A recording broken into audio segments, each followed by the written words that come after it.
Olá, estudantes do sétimo ano. Sejam todos muito bem-vindos à nossa aula de número 6, a matéria de ciências. Sou o professor Celso e hoje nós iremos falar sobre os estudos dos reinos, mais especificamente sobre o reino Monere e Protista. Na aula passada a gente falou sobre a classificação dos seres vivos. Em alguns reinos que eles são classificados, as espécies, como que eles são classificados também, a nomenclatura científica. Hoje a gente vai começar a ver especificamente cada um dos 5 reinos dos seres vivos. Começando com Monera e Protista. Com calma, vamos definir eles. Veremos os reinos dos seres vivos, estrutura e reprodução das arqueias e das bactérias e a diversidade e classificação das algas e dos protozoários. Tá? Arqueias e bactérias pertencem ao reino Monera. Protozoários e algas pertencem ao reino Protista.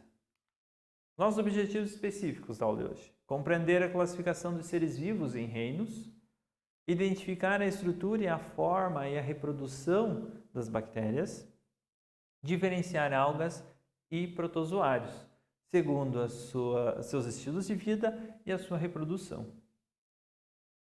Muitas palavras novas, protozoários, protistas, monera, arqueia, bactéria, requer o caderno de vocês e o penal. Aqui, nos 2 primeiros slides, a gente já viu palavras diferentes. Então, é interessante vocês terem anotados o significado dessas palavras, uma definição para elas. Depois, quando vocês forem fazer a revisão desse conteúdo, uma prova, uma avaliação ou para fazer o exercício no final da nossa aula, vai ficar muito mais fácil. Tenho em mãos um caderno e um penal. Vamos começar? Os reinos. Os seres vivos estão classificados dentro de 5 grandes reinos. Reino Monera, das bactérias e das arqueias. Reino Protista, das algas e dos protozoários. Reino Fungi, dos fungos. Reino Animalia, dos animais. E reino Plantae, das plantas.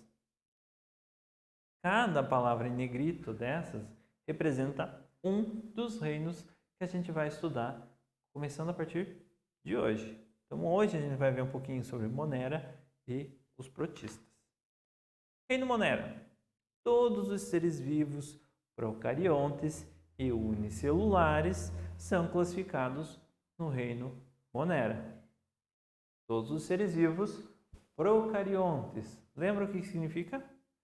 São organismos, são organismos compostos por células que não têm um núcleo. O material genético é espalhado pelo citoplasma.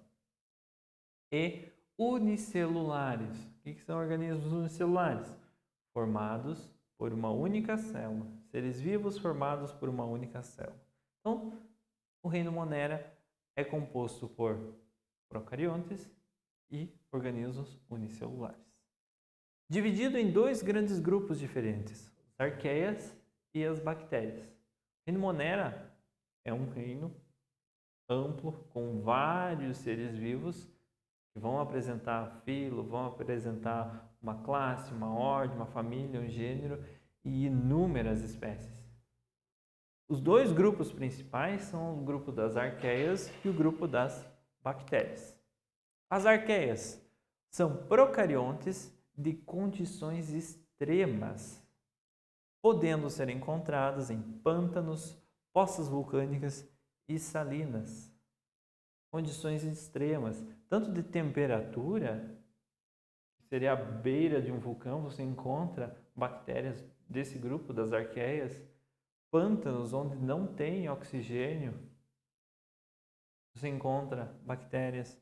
Em salinas você também encontra bactérias. O sal ele é muito importante para matar alguns micro-organismos. Em grande quantidade, o sal ele é capaz de absorver a água das células. Então, em salinas, dificilmente você vai encontrar uma grande variedade de animais ou de células. Por isso que as arqueias são de condições extremas. Elas são encontradas nessas salinas. Elas conseguem superar essa propriedade do sal de absorver a água desses seres vivos. Sua principal diferença com relação aos outros procariontes está na sua composição genética. Então, as arqueias, elas apresentam uma composição genética diferente dos demais procariontes, das outras bactérias, e por isso elas têm essa capacidade de sobreviverem em condições extremas. As bactérias são encontradas em diversos ambientes, como parasitas de vida livre ou associadas a outros seres vivos, como as nossas bactérias intestinais, por exemplo, que nos auxiliam na digestão de certos alimentos em troca de receberem alimento. As bactérias que nós temos no nosso intestino, elas estão ali ajudando no processo de digestão, recebem parte desse alimento, então elas recebem parte dos nutrientes que nós comemos, nós ingerimos quando estamos comendo uma maçã, por exemplo, e dentro do nosso intestino elas vão absorver parte desses nutrientes, mas elas também vão ajudar no restante da nossa digestão, fazendo com que nós absorvamos mais nutrientes que seriam descartados nas fezes. Graças a essas bactérias que estão associadas conosco, nós temos uma digestão de melhor qualidade. As bactérias também podem ser consideradas parasitas. Parasitas precisam infectar organismos e causar doenças. No caso, as infecções, como a gente já comentou também, ou elas podem ser simplesmente de vida livre. Vivem no ambiente, em lagos, em rios, em poça d'água, vão absorvendo os nutrientes que têm ali à disposição e se reproduzem, levando sua vida sem causar malefício algum a ninguém. A estrutura celular desse reino podem viver isoladas ou em grupos e suas células podem apresentar diversas formas. As bactérias, elas são das formas mais variadas. Nós temos ali um exemplo, os cocos, os streptococcus, os estafilococcus, e dependendo da forma do seu corpo, de como elas estão unidas, uma colônia de bactérias, elas vão receber uma nomenclatura diferente. Mas elas vão apresentar parede celular, uma cápsula protetora, elas vão apresentar citoplasma e o material genético espalhado por todo o seu citoplasma. Algumas vão apresentar flagelos utilizados na sua locomoção. Os flagelos vão funcionar como hélices de um helicóptero, puxando essa bactéria para uma determinada região. E elas também podem apresentar cílios, são pelinhos que elas vão ter ao redor de todo o corpo. Esses cílios são responsáveis tanto por percepções sensitivas, percebeu alguma outra estrutura ao seu redor, quanto na locomoção dessas bactérias. Eles vão bater como se fosse um remo de um barco e vai propiciar a locomoção delas. Reprodução das bactérias. A maioria das bactérias se reproduz através do processo de bipartição ou divisão binária. Bipartição, vão se dividir em duas. Nós temos então uma bactéria que ela vai duplicar o seu material genético, o DNA lá, aquela bolinha no centro, o material genético dela, vai duplicar esse material genético, fazer 2, e ela vai simplesmente cortar a célula ao meio. Cortando essa célula ao meio, vai dar origem a 2 células com material genético duplicado, idênticos um ao outro. Fez um clone dela mesma. E essa outra bactéria vai se duplicar e assim sucessivamente vai ocorrer a reprodução delas. Cada vez mais e mais. Tem bactérias que a cada 20 minutos elas fazem esse processo de duplicação. Geraram um clone. E essa é a reprodução. Reprodução das bactérias sempre assexuada. Não precisa de um parceiro sexual para se reproduzir. Existem alguns casos específicos onde elas recebem um filamento de DNA de uma outra bactéria, mas não está relacionado com a reprodução delas, está relacionado com as mutações e a diversificação da espécie. Mas isso é conversa para outra aula. Bactérias e o meio ambiente. As bactérias são muito importantes para o funcionamento dos ecossistemas, todos os ecossistemas. São muito importantes. Sem elas, a cadeia alimentar estaria completamente comprometida. Com base na cadeia alimentar, elas produzem o alimento através da fotossíntese ou da quimiossíntese. As bactérias muitas delas conseguem produzir o seu próprio alimento. Ou elas são cianobactérias, chamadas por terem uma coloração azulada, esverdeada, elas são capazes de realizar a fotossíntese. Outras, não sendo capazes de realizar fotossíntese, elas fazem quimiossíntese. Elas produzem o próprio alimento através de ligações químicas, de substâncias que elas produzem, que elas encontram no ambiente, elas fazem uma fermentação que vai gerar uma fonte de energia para elas. Elas também atuam como recicladoras de matéria orgânica, decompondo os seres vivos mortos. Lembra que eu comentei? Muito importante na cadeia alimentar. Se nós não tivéssemos os seres vivos decompositores, as bactérias no caso, quem iria fazer a decomposição das fezes da vaca lá? Ia só se acumulando, se acumulando, se acumulando. Quanto gado nós temos no Brasil que não iria ter as fezes decompostas? Enfim, menos ruim então. A decomposição de uma laranja. Deixou a laranja na fruteira lá, começa os fungos primeiro, mofar, e depois as bactérias vão atuar na decomposição dessa matéria orgânica. Reciclagem. Matéria orgânica, os nutrientes que tem ali na laranja vão ser absorvidos pelo solo novamente, graças às bactérias. Sendo absorvidos pelo solo, são transportados pelas raízes das plantas para elas produzirem fotossíntese, renovarem a energia de uma cadeia alimentar do ambiente. Reino dos protistas. Reino formado por seres eucariontes que inclui os protozoários e as algas.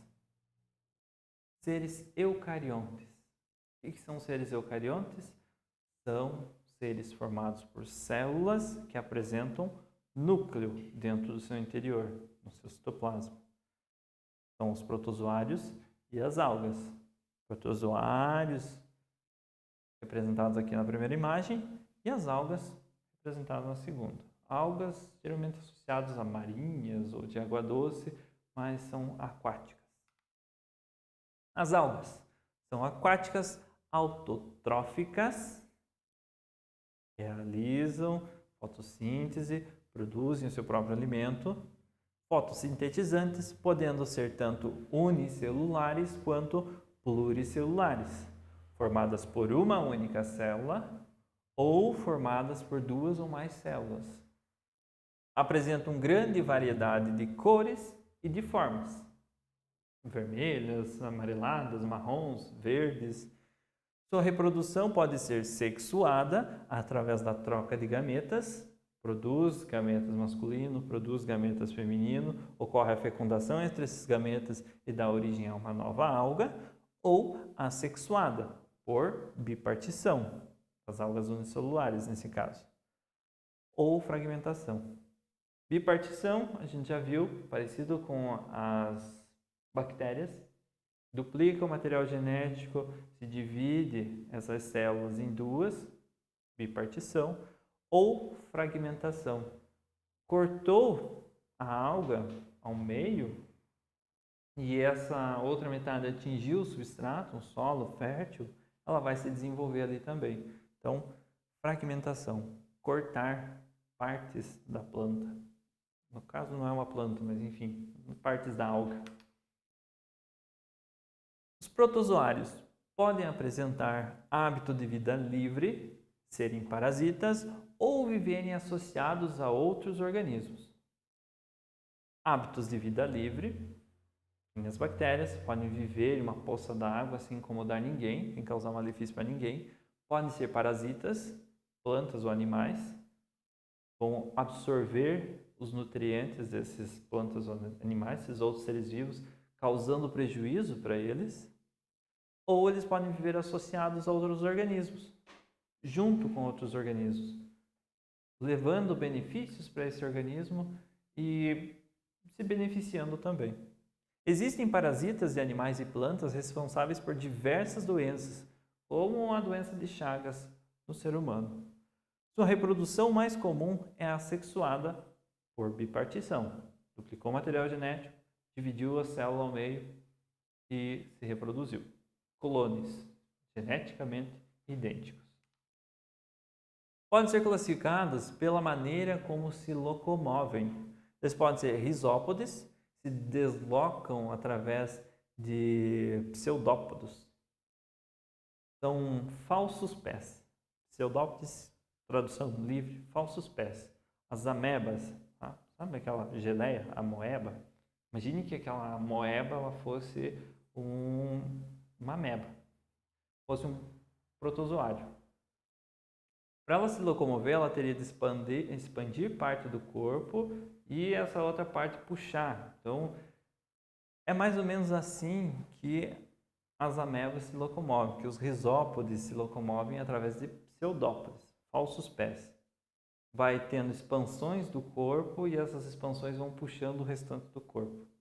Mas é uma única célula.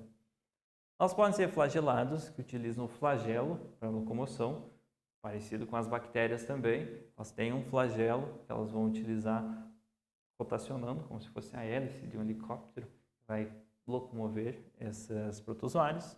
Podem ser ciliados, que locomovem-se por meio de numerosos cílios, como a gente comentou com as bactérias também. Ou eles podem ser esporozoários, que não apresentam estruturas de locomoção. Vivem fixos e são carregados pelo vento, são carregados pelas correntes aquáticas e de outra maneira eles não conseguem se locomover. Essa foi a nossa aula sobre Monera e os protistas, os dois reinos. Espero que vocês tenham compreendido o assunto. Se não compreenderam, toma o vídeo desde o começo, assiste com algumas pausas, faz as anotações devidas e realiza também os exercícios no final da aula. Nos vemos na nossa próxima aula.